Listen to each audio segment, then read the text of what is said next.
শরীয়তুল্লাহ তালিমুল কোরআনের উদ্যোগে আয়োজিত তৃতীয় বার্ষিক আলোচনা সভার সম্মানিত সভাপতি, উপস্থিত উলামায়ে কেরাম, সম্মানিত মুসল্লিবৃন্দ, আমার প্রাণপ্রিয় ছাত্র ও যুবক ভাইয়েরা, সকলকে আন্তরিক অভিনন্দন ও মোবারকবাদ জানাচ্ছি আজকের এই আলোচনায় অংশগ্রহণ করার জন্য। আল্লাহর কাছে দোয়া করছি, আল্লাহ যেন আজকের এই প্রোগ্রামকে কবুল করে নেন। যারা আয়োজন করেছেন এবং আমরা যারা অংশগ্রহণ করেছি, রব্বুল আলামিন যেন আমাদের সকলকে মাফ করে দেন। আল্লাহ যেন আমাদেরকে জান্নাতুল ফেরদাউসের মেহমান হিসাবে কবুল করে নেন। আমিন।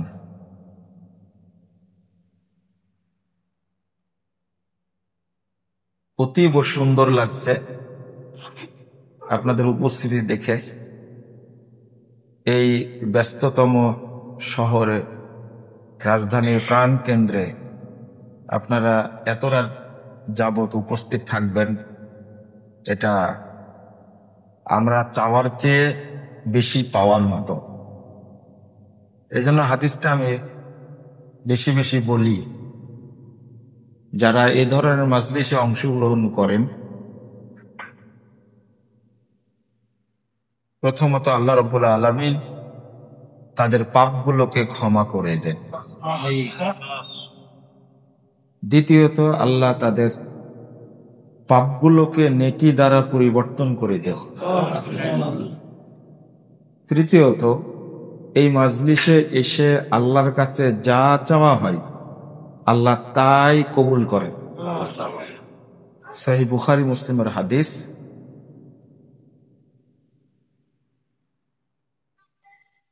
ওয়া আতাইতুহুম মা সালু, তারা আমার কাছে যা চেয়েছে আমি তাদেরকে তাই দান করেছি।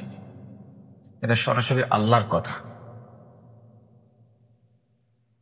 এরপরে আল্লাহ রাব্বুল আলামিন বলেন, যারা কষ্ট করে এসেছে এই আশার কারণে আমি তাদেরকে পূর্ণ নেকি দান করেছি। এমনকি যদি কোনো ব্যক্তি অনেক পাপী লোকও হয়,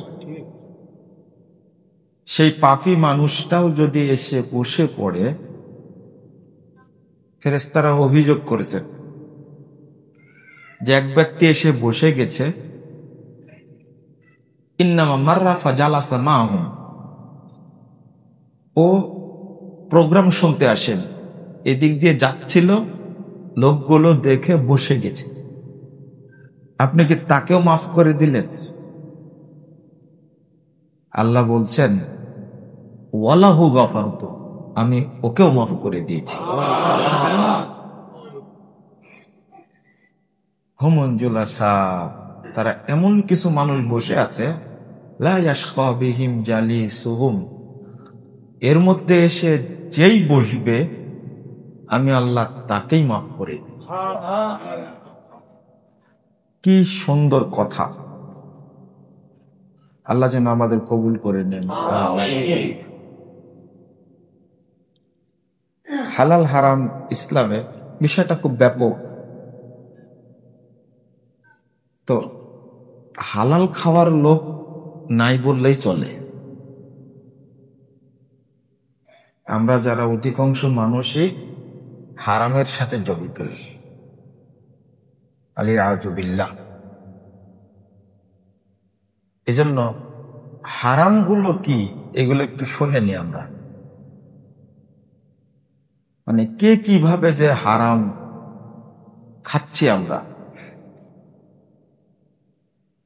লা হাওলা ওয়ালা কুওয়াতা ইল্লা বিল্লাহ। আমার কথাগুলো আগে শুনবেন, আগে রাগ করে বেরিয়ে যায় না যে আমি এই শুনবই না কথা, এটা হতেই পারে। একজন নামাজি মানুষ, মুসল্লি, হারাম খাওয়ার কথা না, কিন্তু একটা সূক্ষ্ম হারাম, একেবারে সূক্ষ্ম, যে চিন্তাও করে না। কোন বেনামাজি মুরতাদ ব্যক্তি যদি জবেহে করে, ওই ব্যক্তির দোকান থেকে গোশত কিনে নিয়ে এসে খাচ্ছে, এটা হালাল না হারাম? মানে বেনামাজির জবে করা কিছু খাওয়া যাবে না। কেন? ও যদি তাজা জিনিসও জবে করে তো অটো ওটা মৃত হয়ে যায়। কি হয়ে যায়? মৃত। কারণ আর মৃত জিনিস খাওয়া হালাল না হারাম? কারণ মুরতাদ ব্যক্তি জবে করার কারণে ওইটা হারাম হয়ে গেছে। এতটুকু মনে হয় আমরা কেউ ভাবিনি, তাই না?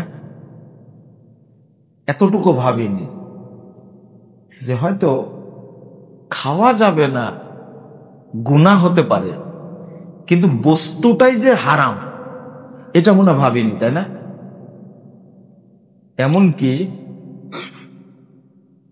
ইমাম ইবনে উসাইমিন রাহিমাহুল্লাহ তিনি বলছেন, না ফ্যান লাগবে না, তিনি বলছেন যে ইহুদি খ্রিস্টানদের জবে করা পশুর গোশত খাওয়া যাবে, কিন্তু কারণ ইহুদি খ্রিস্টানরা মুরতাদ না, কিন্তু মুরতাদ না। আর মুসলিম নামাজ পড়ে না, এই জন্য সে কি মুরতাদ, এবং তার জবে করা গোস্তটা অপবিত্র হয়ে যায়। নাউযুবিল্লাহ, আস্তাগফিরুল্লাহ, আস্তাগফিরুল্লাহ। বলেন তো দেখি, কোন মুসল্লি আমরা যারা সালাত পড়ি, এই হারামটা সম্পর্কে কি আমরা কিছু বোঝার চেষ্টা করি? এই কথাই বলেছেন ইমাম ইবনে বাজ রাহিমাহুল্লাহ, হারাম। এই কথাই বলেছেন সৌদি আরবের স্থায়ী ফতোয়া বোর্ডের সদস্যরা। বেনামাজির জবেহ করা প্রাণীর গোশত খাওয়া কি হারাম। হারাম কেন? ওইটা হলো মৃত। একটা গরুকে যদি কেউ মানে আঘাত করে মেরে ফেলে, ওটা হালাল না হারাম? হারাম। তো বেনামাজি যখন জবে করেছে, এটা জবে হচ্ছে না, ওটা কি হচ্ছে? হত্যা করা হচ্ছে। নাউযুবিল্লাহ।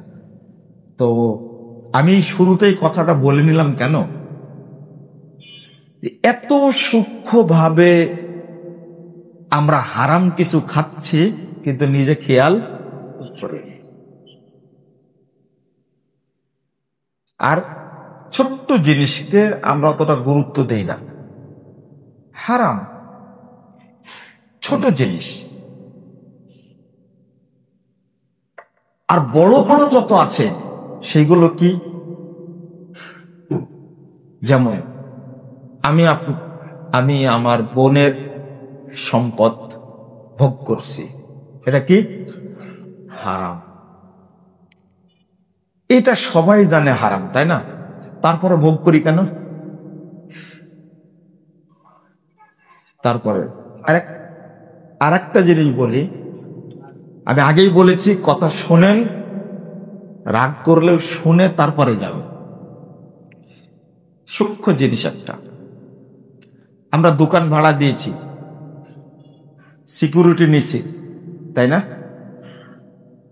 একজন ব্যক্তি গত কয়েকদিন আগে প্রশ্ন করেছেন, আমার 5টা দোকান ভাড়া দিয়েছি, প্রতি দোকান থেকে আমি 3 লাখ টাকা সিকিউরিটি নিয়েছি।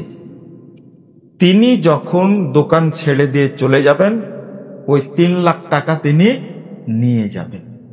দোকান না, বাড়ি ভাড়া দিয়েছেন, বাসা ভাড়া দিয়েছেন, ফ্ল্যাট ভাড়া দিয়েছেন, তাই না? ফ্ল্যাট ভাড়া দিয়েছেন, সিকিউরিটি 2 লাখ টাকা নিয়েছে। আপনি 10 বছর থাকলেন, 10 বছর পরে যখন চলে যাচ্ছেন বাসা থেকে, ওই 2 লাখ টাকা কি ফেরত দিবেন বা ফেরত নিবেন, তাই না?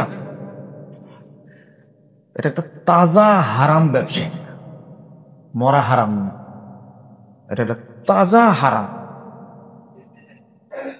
এটাকে হালাল করার কোনো পথ শরীয়তে নাই, কোনো পথ নাই। এখানে আর একটা পথ আছে। রাসূল সাল্লাল্লাহু আলাইহি ওয়াসাল্লাম বলছেন, লা ইয়াহিল্লু সালাফুন ওয়া বাইউন। এক জায়গাতে ঋণ এবং ব্যবসা, বেচা কিনা দুইটা হয় না। আপনি একদিকে সিকিউরিটি নিচ্ছেন, আর ওই সিকিউরিটি নিয়ে 10 বছর যাবত কি করবেন? ওই টাকাটা কি করেন? আপনি ভোগ করেন না 10 বছর পরে। আর যদি আপনার বাসা থাকে কয়টা, 5টা 7টা, 3 লাখ টাকা। একজন শুনলাম যে বড় বাসা ভাড়া নিয়েছে, ফ্ল্যাটটা অনেক বড়, সিকিউরিটি নিয়েছে তার কাছে 15 লাখ টাকা নিতে পারে। তাহলে একসঙ্গে তার ফ্ল্যাট আছে মোটামুটি 10টা, তাহলে কত টাকা হলো? মাত্র বলছি এখনো আমি থাকছি, ইতিমধ্যে 7 বছর হয়ে গেছে। 7 বছর আগের কত দিয়েছে? 15 লাখ। আর বাকি সবগুলো মিলে এই যে খাচ্ছেন আপনার 15 লাখ টাকা 10 বছর যাব, এর রাইট কি? 2, এখানে আর একটা জিনিস শোনেন। 2 নম্বর হলো যে সিকিউরিটি নেওয়ার পরে একটা শর্ত করেছে যে ঠিক আছে 15 লাখ টাকা নিলাম, আপনার প্রতি মাসে ভাড়া কত? 1 লাখ টাকা। ওখান থেকে কমতে থাকবে, ভাড়াটা কি কমে যাবে। এটা জায়েজ, এটা কি জায়েজ। কিন্তু সিকিউরিটি নেওয়ার কারণে এখানে ভাড়ার কমতি করা যাবে না। করলেই সুদ হবে, করলে কি হবে? সুদ হবে। বুঝলেন কি বিষয়টা? সুদ হবে। যখন আমরা লিখিতভাবে এই ফতোয়াটা দিয়েছি, বড় বড় মুসল্লি, বড় বড় হাজি ফোন দিয়ে আমাকে বলছেন যে এত বছর যাবত এগুলো চলছে, কোনোদিন বলেননি কেন? আমি বললাম যে আমরা তো এগুলো করি না, আপনারা এগুলোর সাথে জড়িত, আপনারা জিজ্ঞেস করেননি কেন? আপনারা বুঝেননি কথা, তাই না? আপনারা আগে সিদ্ধান্ত নেওয়ার আগে কি জিজ্ঞেস করুন। এই কথা বললে মানুষ বক্তব্য শুনবে? প্রথম কথা বললে এই কথা তো কোনোদিনই কারো কাছে শুনেন। অনেক কথাই আছে শুনবেন না। আজকে এই পিয়ালাল্লাহ মসজিদে খুতবা দিয়েছি, একটা হাদিস বলেছি, একজন ফোন দিয়ে আমাকে বলছেন দাড়ি রাখা তাহলে ফরজ করে দিলে। আমি বললাম যে ফরজ কি আমি করেছি? দাড়ি রাখা ফরজ করার বিধানকে আমি দিতে পারি? খেয়াল করে, আমি তো এই বিধান দিতে পারি না। রাসূলুল্লাহ সাল্লাল্লাহু আলাইহি ওয়াসাল্লাম বলছেন, আল্লাহ আমাকে নির্দেশ দিয়েছেন, আমি হাদিসটা বলেছি। আর আমি আগে থেকে বলি দাড়ি রাখা কি ফরজ, দাড়ি রাখা ফরজ। একজন অগ্নি পূজক রাসূল সাল্লাল্লাহু আলাইহি ওয়াসাল্লামের কাছে এসে বসেছেন। তো আপনাদের অনেকের মতো ওর দাড়ি একবারে চাচা, আর গোফটা কি ঝুলে গেছে। বুঝতে পারলেন? গোফটা কি ঝুলে গেছে। তো রাসূল সাল্লাল্লাহু আলাইহি ওয়াসাল্লাম বলেছেন, ওই এই বেকুব, লিমাযা ফাআলতা, এরকম করছো কেন? তখন বলেছে যে আমার আনি কিসরা, আমাদের অভিভাবক কিসরার শাসক আমাকে এই দাড়ি কামাতে বলেছে আর মুস্কি ছাড়তে বলেছে। ফাকাল রাসূলুল্লাহ সাল্লাল্লাহু আলাইহি ওয়াসাল্লাম আমারানি রাব্বি আন উফিয়া লিহিয়াতি ওয়া উফিয়া শারিবি। আমার রব আমাকে নির্দেশ দিয়েছেন আমি যেন দাড়ি লম্বা করি আর মুছটা যেন খাটো করি। তাহলে এই নির্দেশটা কার? আল্লাহ। সিরার মধ্যে আবু হুরায়রা থেকে বর্ণিত হাদিসটা সনদ সহিহ, পালানোর কোনো সুযোগ নাই, ওই ফাঁক ফোকর দেখে লাভ নেই। তো হাদিসটা বলেছি, কিন্তু আমি অপরাধী হয়ে গেলে তাহলে দাড়ি রাখা ফরজ করে দিলে বলেন, ফরজকে আমি করে দিলাম? কে করেছেন? আল্লাহ। তো কিছু বিষয় আছে আস্তে আস্তে শুনবেন, এই জন্য বিচলিত হওয়ার দরকার নেই। আমরা কত প্রকার হারাম খাই বলছিলাম। মাদানী সাহেব এত বড় বড় আলোচক থাকতো, আমার কষ্ট দেয় কি দরকার?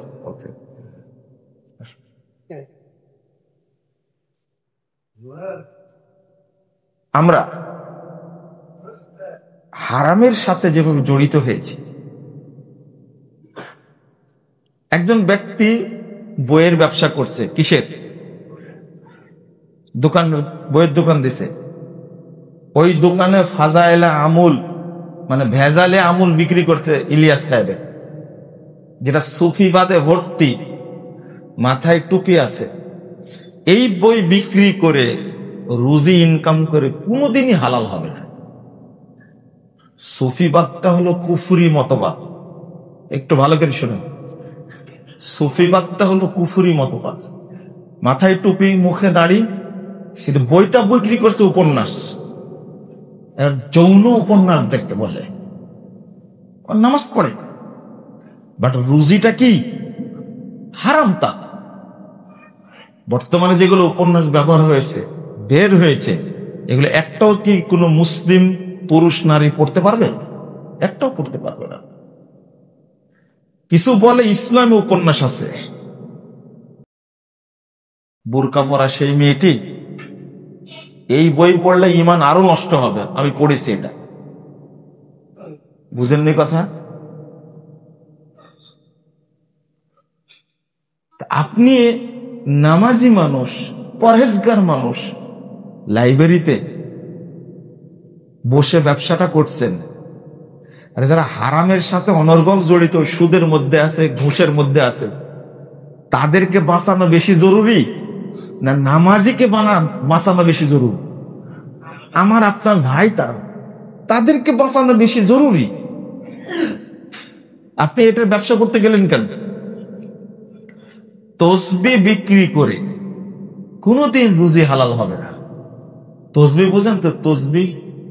তসবি দানা, এটা বেদাতের শিখণ্ডে, রুজি হালাল হবে না, চিন্তাও করা যাবে না। আর যদি তাবিজ বিক্রি করেন তাহলে তো শেষ। তাবিজ যারা দেয় তারা তো মুশরিক, তাদের পিছনে নামাজ হবে? যার পিছনে নামাজই হবে না, তার রুজি হালাল হয় কি করে? হ্যাঁ, আমরা যে খাই এইগুলোর সাথে জড়িত, আমরা চিন্তা করি না একটু। একেবারে সূক্ষ্ম জিনিস। রাসূলুল্লাহ সাল্লাল্লাহু আলাইহি ওয়াসাল্লাম বলছেন, মান গাশশানা ফালাইসা মিন্না। আপনি নিশ্চিত জানেন এই মোবাইলটা চুরির মোবাইল, না হলে দাম হলো ৭০,০০০ টাকা। আমার কাছে কেমনে? এখানে যারা আছেন উপস্থিত, অধিকাংশ সেকেন্ড হ্যান্ড মোবাইল কিনা আছে। আইফোন কিনেছে, দাম ১.৫ লাখ টাকা, কিনছে ৩০,০০০ টাকা দিয়ে। আপনার ইয়াকিনান ধারণা এই কি মোবাইল? এটা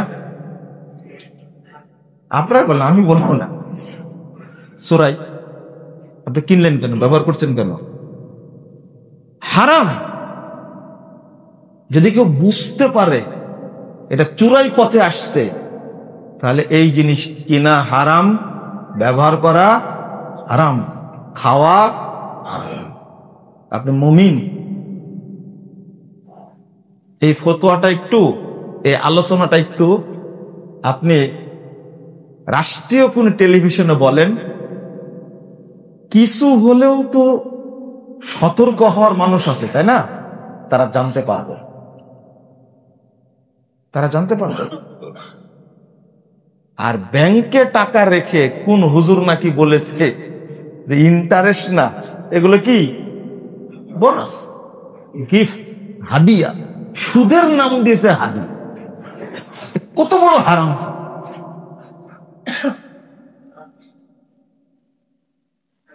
আপনাকে কে বলেছে পেশাব দিয়ে গোসল করলে পবিত্র হওয়ার সম্ভাবনা আছে? মনে করেন যে পায়খানা যদি কেউ জাল করে খায়, এটা পবিত্র হওয়ার সম্ভাবনা আছে? আপনাকে ফতোয়া কে দিয়েছে? লিখে দিয়েছেন সবগুলোর নামে দেখা যায় ইসলামী, ইসলামী অমুক, ইসলামী অমুক, ইসলামী অমুক। কেন?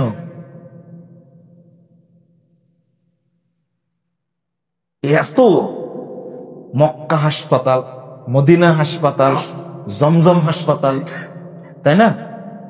মনে হয় জমজম ওর বাপের, মক্কা ওর বাপের। এটা হলো ধোকা। এটা কি? তুমি ব্যবসায়ী, তোমাকে বলে রাখলাম, মাসিক মদিনা একটা পত্রিকা আছে না, ওর মধ্যে যা লেখা হয় সব মদিনা বিরোধী। একথা বলে গেছেন শেখ আব্দুর রউফ রাহিমাহুল্লাহ। ওর মধ্যে যা লেখা হয়, মাসিক মদিনার মধ্যে লেখছে যে আল্লামা ইমাম নাসিরউদ্দিন আলবানীকে বলছেন এ হলো ইহুদিদের এজেন্ট। মাসিক মদিনার মধ্যে লেখছে, ওই পত্রিকা আমার কাছে আছে। কত বড় সাহস! 800 বছর পর একজন হাদিসের ইমামকে বলে যে খ্রিস্টান ইহুদিদের এজেন্ট বাস্তবায়ন করার জন্য আলবানী কাজ করেছে, সব হাদিসগুলোকে জাল বানাইছে। কত বড় খেয়ানতকারী! কিন্তু নাম কি বলেন? মাসিক মদিনা। কি নাম! নাম দিয়ে মদিনার ইসলামকে, মদিনার আকীদাকে কি করেছে? জবাই করেছে। এটা কি ধোঁকা না? রাসূল সাল্লাল্লাহু আলাইহি ওয়াসাল্লাম আল মাকরু ওয়াল খিদাউ ফিন্নার, ধোঁকাবাজ জাহান্নামী, পোল্টিবাজ জাহান্নামী। মনে থাকবে? যারা কৌশলবাজ তারা কি? জাহান্নামী। রাসূল সাল্লাল্লাহু আলাইহি ওয়াসাল্লাম আল মাকরু ওয়াল খিদাউ ফিন্নার। এই হাদিসটাকে আপনি কোথায় রাখবেন? নাম দিয়েছেন একটা। রাসূল সাল্লাল্লাহু আলাইহি ওয়াসাল্লাম বলছেন 102 নম্বর হাদিস সহিহ মুসলিম, মান গাশশানা ফালাইসা মিন্না, যে আমাদের সাথে প্রতারণা করবে সে আমার উম্মতের অন্তর্ভুক্ত না। আপনি আপনার ছেলেকে কি করবেন জানেন? এখানে যারা বসে আছেন গিটার কিনে দিবেন, তাই না? দিছেন তো, নাচ শিখাচ্ছেন। আগে যখন বিশ্ববিদ্যালয়ে পড়ছি তখন টার্গেট ছিল, আমার ফ্রেন্ড অধিকাংশই ব্যাংকে চাকরি, তখন একটা ঝোঁক ছিল কিছু চাকরি করা, ব্যাংকে চাকরি করা, এবং তারা চাকরি করছে। ব্যাংকে চাকরি করব। ব্যাংকে চাকরি করার মতো এত বৈধভাবে হারাম খাওয়ার কোনো পাও নাই। বৈধ পথে আপনি ব্যাংক গাড়ি ফিরিয়ে দিবে, ব্যাংক বাড়ি ফিরিয়ে দিবে, ব্যাংক আপনাকে ব্যবসা করার টাকা দিবে। আর যদি আপনি হন চালাক, তাহলে আপনার অর্থে টাকা পয়সার অভাব হবে না। এখন আমরা চিন্তা ভাবনা করছি এই ব্যাংকে গেলে কয় টাকা পাওয়া যায়। যদি একটা বল ধরা যায় তাহলে একটা ক্যাশ ধরলে কত? $3000। কয় হাজার ডলার? বুঝছেন না মনে, তাই না? ক্রিকেট ম্যাচ চলছে, সবচেয়ে গুরুত্বপূর্ণ ওটা কি বলে? বল ধরাই তো বলে। আমরা তো টিভি দেখি না, পত্রিকায় পড়ি, এমন ভাবে ম্যাচ থেকে পুরস্কার পেয়েছে, একটা ধরার কারণে পুরস্কার পাইছে কত?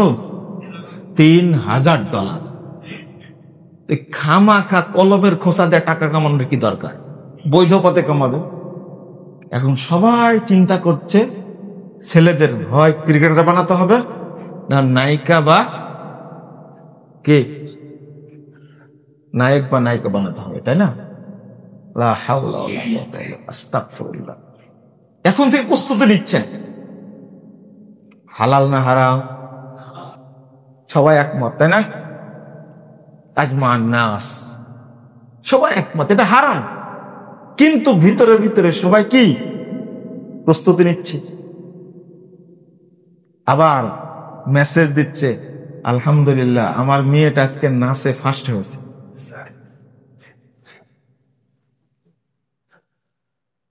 উলঙ্গ হয়ে নাচানাচি করেছে, ফার্স্ট হয়েছে, পুরস্কার দিয়ে ছবি তুলে বানাইছে। শেষে লিখছে কি, আমি প্রথম বুঝিনি, হয়তো বাচ্চা হবে। আমি বলছি আপনার মেয়ে কোন ক্লাসে পড়ে? তোমার ক্লাস 9 পড়ে, বড় হয়ে গেছে। কেমন বাপ আপনি চিন্তা করেন। গর্বের সাথে বলছে ক্লাস কোন পড়ে? 9। ক্লাস 7-এ বিয়ে দিলে কয়টা বাচ্চা হতো? এখনো ছোট আছে। এটা কি হালাল না হারাম? হারাম মনে হয়, হারাম। লা হাওলা ওয়ালা কুওয়াতা ইল্লা বিল্লাহ।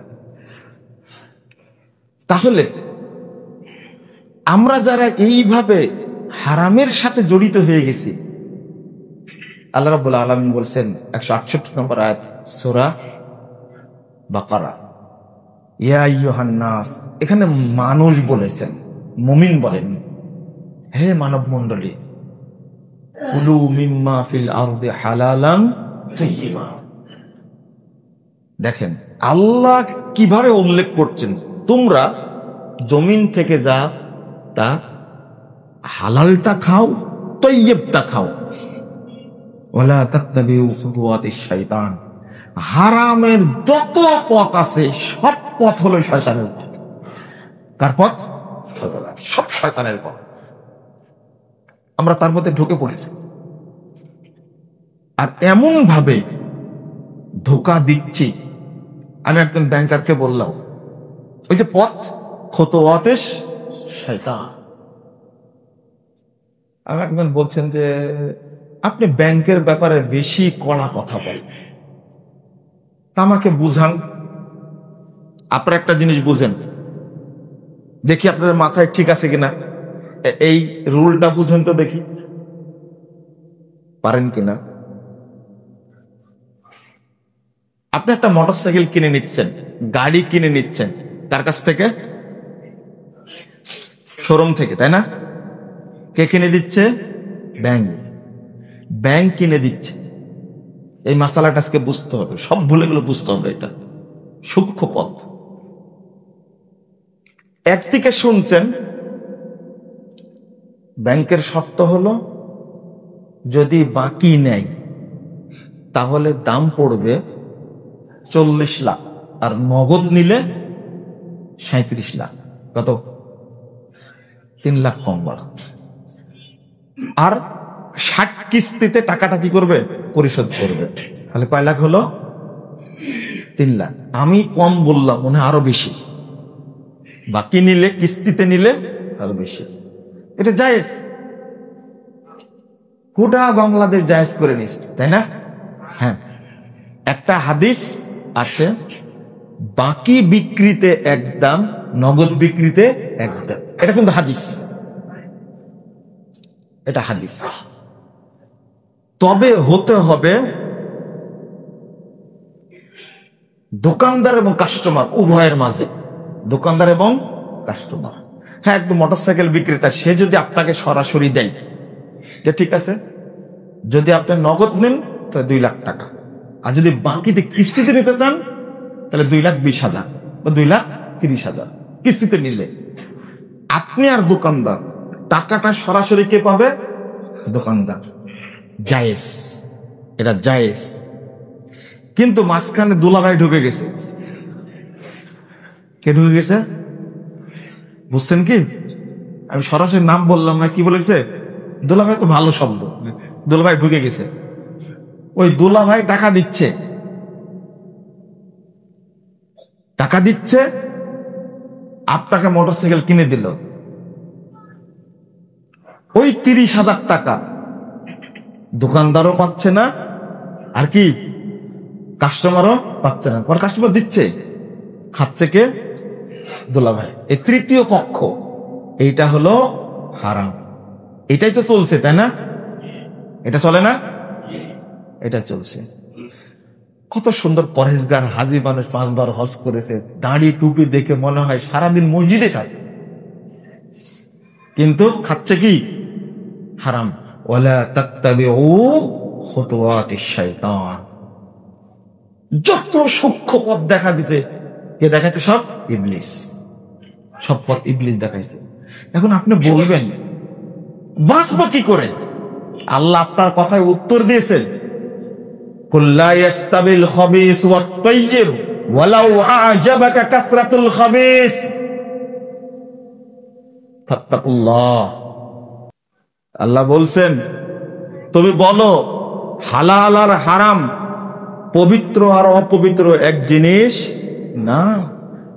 ওয়ালাউ আ'জাবাকা কাসরাতুল খাবিস, যদিও হারামের আধিক্য, অপবিত্র বিষয়ের আধিক্য তোমাকে আশ্চর্যান্বিত করে, তবুও তুমি কখনো মনে করো না হালাল আর হারাম কি সমান। কখনোই না। আপনার স্ত্রী আপনাকে বাধ্য করছে, বুঝতেই পারেন না। হাজী সাহেব ইবাদত করছে, বাড়ি একটা করেছে, ব্যাংক থেকে লোন নিয়ে দেখাচ্ছে কি দারুণ বাড়ি, বেটিকে বিয়ে দিবে, ছেলেকে বিয়ে দিবে, চাকরি দিবে, 5 তলা বাড়ি করে দিয়েছে ব্যাংক থেকে। কথা কি বুঝতে পারলেন? বিশাল বাড়ি করেছে, কিসের টাকা? ব্যাংকের টাকায়। আপনি কি মনে করেন এই বাড়িতে নামাজ হবে? কোন মুফতি ফতোয়া দিয়েছে আপনাকে? ফতোয়া জিজ্ঞেস করলে আপনাকে ভালো পথ দেখা দিই, আপনি জিজ্ঞেস করবেন, আচ্ছা এই বিষয়ে সৌদি আরবের ফতোয়া কি বলেছে একটু জানাইন তো, হুজুর চিনতে পারবেন। আপনি প্রশ্ন করেন এইভাবে। এটা সাহাবীরা করতেন, তাবেঈরা করতেন। আর এখন সরাসরি জিজ্ঞেস করেন কাকে? ইমাম সাহেবকে, হুজুরকেই বলেন না, এটা নিয়ম না। আপনি বলবেন, আচ্ছা এই বিষয়ে ইমাম ইবনে তাইমিয়া কি বলেছে, এই বিষয়ে শেখ উসাইমিন কি বলেছেন, একটু বলেন তো আমাকে। ওকে জিজ্ঞেস করবেন না। আমার কথা কি বুঝতে পারলেন? আপনি এই ফতোয়াটাই জিজ্ঞেস করবেন, সৌদি আরবের ফতোয়া বোর্ড এই ব্যাপারে কি মতামত দিয়েছে, দয়া করে জানাবেন তো। ইমামকে বলবেন, চিনতে পারবেন, এক প্রশ্নে চিনতে পারবেন ইমামের তলা আছে কি নাই। কারণ ফতোয়া ইবনে তাইমিয়া পড়তে হলে যোগ্যতা লাগবে, বুঝেননি কথা? ফতোয়া লাজনা দাইমা পড়তে হলে যোগ্যতা লাগবে। ওখানে কোনো জের জবর নাই, কিন্তু কোন জের জবর নাই, এটা হলো নিয়ম। আমাকে জিজ্ঞেস করবেন না, আমাকে বলবেন, আচ্ছা এই ব্যাপারে দেখেন তো সাহাবীরা কি বুঝতেন এটা দ্বারা। প্রশ্নটা এইভাবে করবেন, তখন তিনি পড়াশোনা করে কি করবেন জানাবেন। আমি এখনো বলছি যে কথাগুলো বললাম, আপনারা একটু যাচাই করে দেখবেন। পথ 15 নম্বর হাদিস সহিহ মুসলিম এসেছে, মুহাম্মদুর রাসূলুল্লাহ সাল্লাল্লাহু আলাইহি ওয়াসাল্লামের কাছে এসে নোমান ইবনে কওকাল রাদিয়াল্লাহু আনহু তিনি বলছেন, ইযা সাল্লাইতুল মাকতুবা ওয়া আহাল্লাতুল হালাল ওয়া হারামতুল হারাম আদখুলুল জান্নাহ। আল্লাহ রাসূল সাল্লাল্লাহু আলাইহি ওয়াসাল্লাম, শুনেন, আমি 2টা কাজ করব। একটা হলো আমি 5 ওয়াক্ত ফরজ সালাত পড়ব, আর হালাল গ্রহণ করব, হারামটা কি করব বর্জন করব।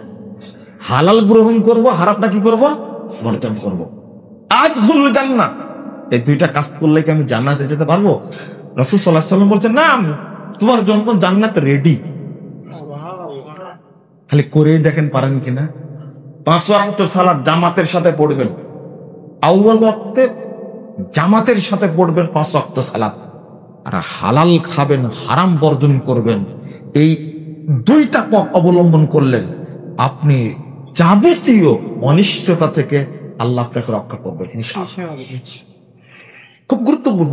আজ থেকে চেষ্টা করে দেখেন, আমি আর হারাম খাবো না, আপনার পথটা সংকীর্ণ হয়ে যাবে, আপনি চলতেই পারবেন না।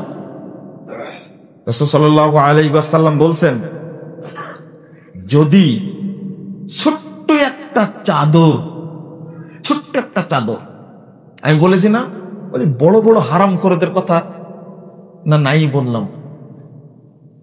ভূমিদস্যু আছে না বাংলাদেশে, হ্যাঁ, জোর করে জমি দখল করে নিচ্ছে। আপনি গিয়ে পূর্বাচলে গিয়ে দেখেন কত দরিদ্র মানুষকে তারা ফাঁকি দিয়েছে। বসুন্ধরায় গিয়ে দেখেন, এরা কেউ মাপ পাবে না, এদের শাস্তি দুইবার হবে, দুনিয়াতেও হবে, পরকালে হবে ইনশাআল্লাহ, এটা মাপ পাবে না। আপনি একবারে আরেকটা গুরুত্বপূর্ণ কথা, এখানে খুব গুরুত্বপূর্ণ কথা শেষে বলে দিই আপনাদের, খুব গুরুত্বপূর্ণ কথা, খুবই গুরুত্বপূর্ণ। সেটা হলো এই যে সুদ খাচ্ছে খাচ্ছে খাচ্ছে 60 বছর 70 বছর, তাই না? দুর্নীতি করছে 60 থেকে 70 বছর, মিথ্যা কথা বলছে, নামাজও পড়ে, বিড়িও খাই, তাই না? আর বলে যে বিড়ি মাকরুহ। বিড়ি হলো সমস্ত মাদকতার মা, এটা কি জানেন? আগে কেউ ফেন্সিডিল খায় না, আগে কেউ মদ খায় না, শুরুতে কি খায়?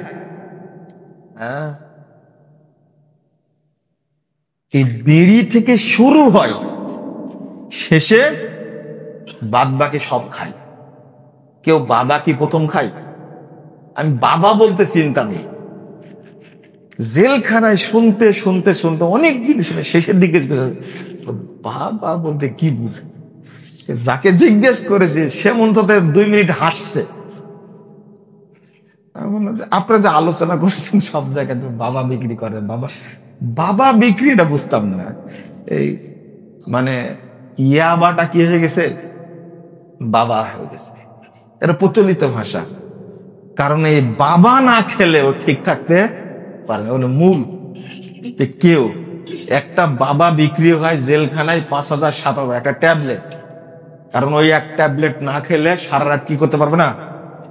একটা ফেন্সিডিল কিনে 300 টাকায়, কিন্তু জেলখানায় বিক্রি করে কত? আমি এক পুলিশকে বলছিলাম, উনি বলছেন যে আমি তো তার উপকার করেই টাকাটা ইনকাম করছি, এটা কি জায়েজ হবে না? বাংলাদেশের পুলিশের একটা ভালো স্লোগান আছে, কিন্তু পুলিশের একটা ভালো বৈশিষ্ট্য আছে, ও টাকা খাবে কিন্তু কাজ করে দিবে। বুঝলেন না কথা? টাকা খাবে, কাজ করে দিবে। ওর এটা, ওর চাকরিটা হতো না, টাকাও নিয়েছি চাকরিও দিয়েছি, তাহলে আমি কষ্ট করে তো টাকা নিয়েছি, এটা হারাম হবে কেন? কত বড় জানোয়ার আপনি চিন্তা করেছেন।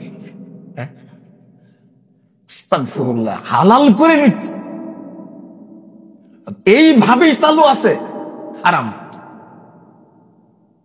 আচ্ছা, আপনি হোটেলে খাওয়ার পরে, হোটেলে খাওয়া দাওয়ার পরে, ও তো ভালো চাকরি করে তাই না, বিল দেওয়ার সময় 100 টাকা পকেট থেকে বের করে দিলেন, এটা কি দিলেন? কি বলেন? টিপস, হ্যাঁ, বকশিস। এটা হালাল তাই না? এটা হালাল। গাড়িতে উঠার সময় দরজাটা লাগাই দিবে, এজন্য অপেক্ষায় আছে, মানে কয় টাকা নিবে? 10 টাকা নিবে, 20 টাকা নিবে। হালাল না হারাম?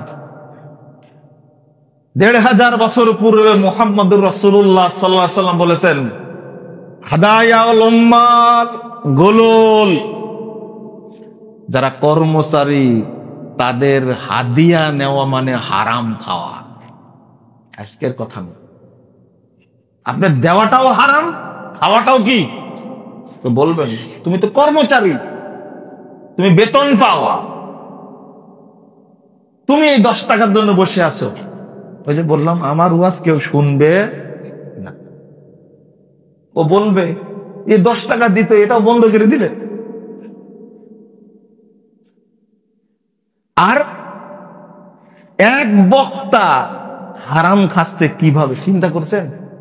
3টা প্রোগ্রাম করে, কন্ট্রাক্ট 3 লাখ টাকা, দিনে কয় লাখ টাকা হলো?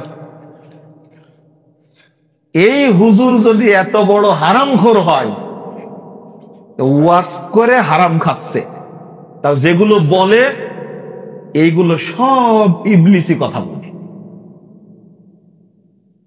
প্রথম কথা বলে কি? ইবলিসি কথা বলে। আবার খাই কত? দিনে 9 লাখ টাকা। আমার মনে হয় পুরো এমপিও খেতে পারে নাই। যারা ধর্মের নামে ব্যবসা করে বেড়ায়, এরাই সবচেয়ে বড় হারামখোর। আবার ঠিক বলে। দোষ তো আপনার, দোষ তো আপনার। আপনাকে ও চিনে না, ওই হারামখোরকে আপনি ডেকে নিয়ে আসছেন। আসবে মোটরসাইকেলে, কি বলে, হেলিকপ্টারে, তাই না? হেলিকপ্টার আসবে না? দাপট কোথায়? নাম হচ্ছে হেলিকপ্টার হুজুর। ওর জীবনে হারাম ছাড়া কিছু আছে? হ্যাঁ, কি আল্লাযীনা ইয়াকুলুনা আমওয়ালান নাস ইন্না মিনাল আহবারি ওয়ার রুহবানি লা ইয়াকুলুনা আমওয়ালান নাস বিল বাতিল। আল্লাহ রাব্বুল আলামিন বলছেন, ইহুদিদের দরবেশগুলো আর খ্রিস্টানদের দরবেশগুলো মানুষের সম্পদ খায়, হারাম খায়। তুমি ধর্ম বিক্রি করে এইভাবে ব্যবসা করে খাও, সারা দেশের মানুষকে ধোঁকা দিচ্ছে। একটা সহি কথা বলতে পারে না। একজন বলছে যে আব্দুল্লাহ ইবনে মুবারক রাহিমাহুল্লাহ এক মহিলাকে জিজ্ঞেস করলেন, তোমার বাড়ি কোথায়? তো ওই মহিলা লা ইয়াতাকাল্লামু ইল্লা বিল আরাবিয়া, ওই মহিলা আর কোরআন ছাড়া কথা বলে না, কোরআন দিয়ে সব কথা উত্তর দেয়। শেষে বলছে এই মহিলা 40 বছর যাবত কোরআন ছাড়া কোনো কথাই বলে না। বলেন সুবহানাল্লাহ। এই যে বক্তারা, আব্দুল্লাহ ইবনে মুবারক রাহিমাহুল্লাহ একদম তাবেঈ, বিখ্যাত মুহাদ্দিস, বিখ্যাত বিদ্বান, অথচ এই বিদ্বানের নামে কত সুন্দর মিথ্যা কথা সাজানো হয়েছে, কল্পনা করা যায় না। কারণ ভালো কথা পাওয়া যায় না। যদি প্রত্যেকটা কথা কোরআনের মতো করে বলে, তাহলে কোরআন আর মানুষের কথা একরকম হয়ে গেল না?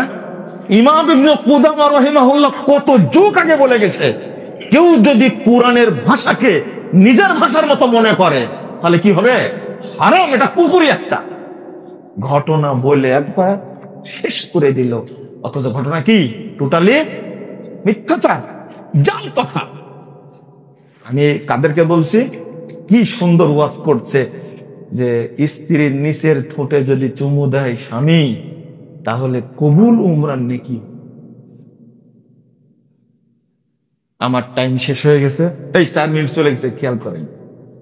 আল্লাহ যেন আমাদের বোঝার তৌফিক দান করেন।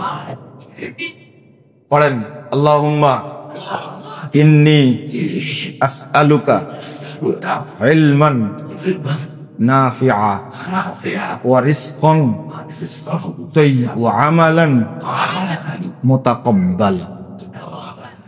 প্রত্যেক দিন ফজর পরে এই দোয়াটা বেশি বেশি পড়ে কাজে নামবে।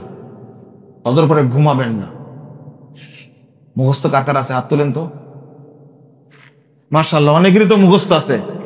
এই 2000 মুখস্থ আছে, তার হারাম খাওয়ার কথা না। হারাম খাবে না ইনশাআল্লাহ। আল্লাহ তাকে হারাম থেকে রক্ষা করবেন ইনশাআল্লাহ। আল্লাহ বলে দিচ্ছেন হালালান তাইয়্যিবা। ছোট্ট একটা কথা বলে শেষ করে দিই। একদিকে বলছেন হালাল, আর একদিকে তাইয়্যিব। হালাল খেতে হলে তাইয়্যিব হতে হবে, শুধু হালাল হলে চলবে না। খেয়াল করেছেন কথাটা?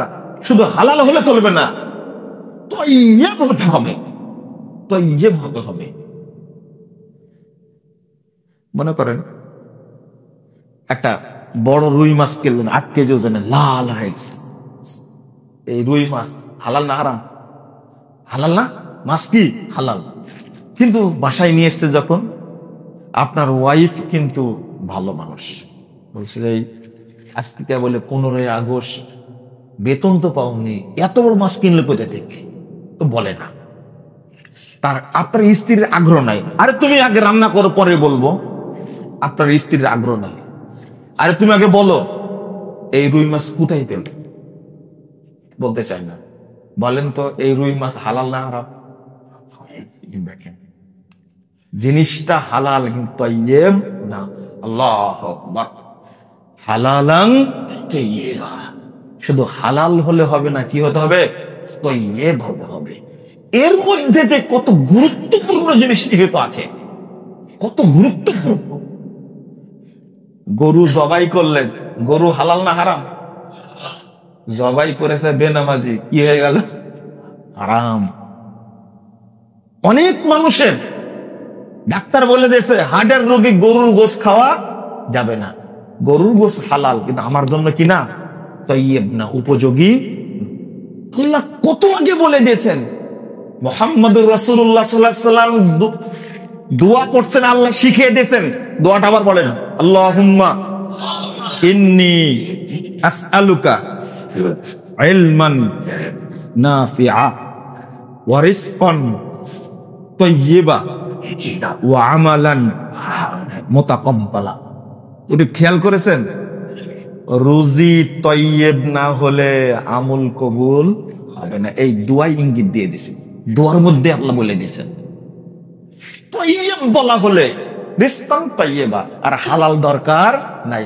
মাশাআল্লাহ, এত সুন্দর বৈজ্ঞানিক সায়েন্টিফিক যে কথাগুলো আল্লাহর পক্ষ থেকে এসেছে, কিন্তু আমরা মুসলিমরা এখন কি হয়ে গেছি? ভুলে গেছি। সবচেয়ে গুরুত্বপূর্ণ কথা বলতে চেয়েছিলাম, যেটা ভুলে গেছি বলতে। এক মিনিট হয়ে যাবে। এই যে অনর্গল পাপ করতে আসেন, পাপকে পরোয়া করে না যারা, তারা কিন্তু মুনাফিক নাম্বার 1। আল্লাহ রাসূল বলছেন যারা পাপকে ভয় করে তারা কি? মুমিন। আর যারা অনর্গল পাপ করতে থাকে, 60 বছর 70 বছর করছে, এরা মিস্টার মুনাফিক। খুব ভালো করে মনে হয়, এটাই গুরুত্বপূর্ণ কথা। অনর্গল যে পাপ করে সে মুমিন না। অনর্গল যে পাপের সাথে জড়িত সে কি? মুমিন না। তার সালাত কবুল হয় না, তার সিয়াম কবুল হয় না, তার যাকাত কবুল হয় না, তার দোয়া কবুল হয় না। আর হারামখোরের জন্য দোয়া করাও যাবে না, আর হারামখোর নিজেও আল্লাহকে বলতে পারবে না আল্লাহ তুমি মাফ করো, পারবে? দুইটাই হারাম। ইমাম সাহেব বলতে পারবে না হারামখোরের জন্য লোকটাকে হেফাজত করো, লোকটার উপর রহম করো, বলতে পারবে না। একটা দোয়া করা যাবে হারামখোরের জন্য, আল্লাহ তাকে হেদায়েত দান করুন। জাযাকুমুল্লাহ খায়রান ওয়া বারাকাল্লাহু ফীকুম। আপনারা অনেক কষ্ট করে আমার আলোচনাগুলো শুনলেন। হ্যাঁ, ও বেনামাজি ব্যক্তি যদি আল্লাহর নাম নিয়ে জবাই করে সেটা খাওয়া যাবে কি? চিন্তা করেছে? কাফের যদি ইমাম ইবনে তাইমিয়া রাহিমাহুল্লাহ তোমার কথা জবাব দিয়েছেন, আমার দোষটা কিন্তু প্রশ্ন করে শুনুন। ইমাম ইবনে তাইমিয়া রাহিমাহুল্লাহ বলছে, শুনেন ওনার কথাটাই বলবো, যে কেউ কোরআন ডাস্টবিনে ফেলে দিচ্ছে। কোথায়? ডাস্টবিনে ফেলে দিচ্ছে। আর বলছেন যে ওর মধ্যে আল্লাহর কালাম আছে, এটা বিশ্বাস করো। বুঝেন? ওর মধ্যে আল্লাহর কালাম আছে, এটা বিশ্বাস করো। আর বলছেন যে নামাজ পড়া উচিত, নামাজ ফরজ, কিন্তু সে কি? লাইসা ফি কলবিহি ঈমান ওয়ালাকিন কাযিব। তিনি বলছেন তার অন্তরে ঈমান নাই, একটা মিথ্যুক। এরপরে তিনি বলছেন ওয়া ইয়াকুনু বাদা যালিকা ফিল বাতিনি মুমিনান। এই অবস্থা হওয়ার পরেও কি সে গোপনে মুমিন থাকতে পারে? বাল ইয়াকুনু কাফেরা, বরং সে কি? কাফের। উত্তর পাইছো? নামাজ পড়ে না, বিসমিল্লাহ জবরে খাবে বিক্রি করার জন্য, হারাম ও কাফের। যেটা বিশ্বাস করে মন্ত্রে থাকতে হবে। হ্যাঁ, ও বলে আলহামদুলিল্লাহ, উত্তর দেয় মাশাআল্লাহ। দুইজনে হারাম কাজ করো। এই আলহামদুলিল্লাহ আয়াতুম মিন আয়াতিল্লাহ, কি আয়াতটা? ওয়া মান ইউআযযিম শাআইরাল্লাহ ফাইন্নাহা মিন ওয়াল কুলুব। আলহামদুলিল্লাহ আল্লাহর নিদর্শন, মাশাআল্লাহ নিদর্শন। যে তাকে সম্মান করে বুঝতে হবে তার অন্তরে কি আছে, তাকওয়া আছে। যে ব্যক্তি মুত্তাকি, এই গান বাজনার ক্ষেত্রে, বেহায়াপনা, নাচ গানের ক্ষেত্রে কখনো সে আলহামদুলিল্লাহ মাশাআল্লাহ বলতে পারে না, এটা অপমান করা। এই জন্য তো মোবাইলের রিংটোন কখনো আল্লাহু আকবার আজান দিয়ে হয় না, কোনো আয়াত দিয়ে হয় না রিংটোন, মনে থাকবে? কারণ আল্লাহর আয়াতকে সম্মান করতে হবে। ওই স্ক্রিনে আপনি লিখে রাখছেন, কোরআনের আয়াত তুলে রাখছেন, ওই মোবাইল নিয়ে কোথায় যান? বাথরুমে যান। তা আল্লাহর নিদর্শনকে অপমান করলেন আপনি, আপনার মধ্যে তাকওয়া নাই। এটা আল্লাহ বলে দিচ্ছেন, ওয়া মা ইউআযযিম শাআইরাল্লাহ ফাইন্নাহা মিন তাকওয়াল কুলুব। আর প্রশ্ন করেন না, প্রশ্ন আছে নাকি? জাযাকুমুল্লাহ খাইরান ওয়া বারাকাল্লাহু ফিকুম। আমরা যে উদ্দেশ্যে এসেছি আর যা দোয়া করেছি, আল্লাহ যেন সেটা কবুল করে নেন। আসসালামু আলাইকুম ওয়া রাহমাতুল্লাহি ওয়া বারাকাতুহু।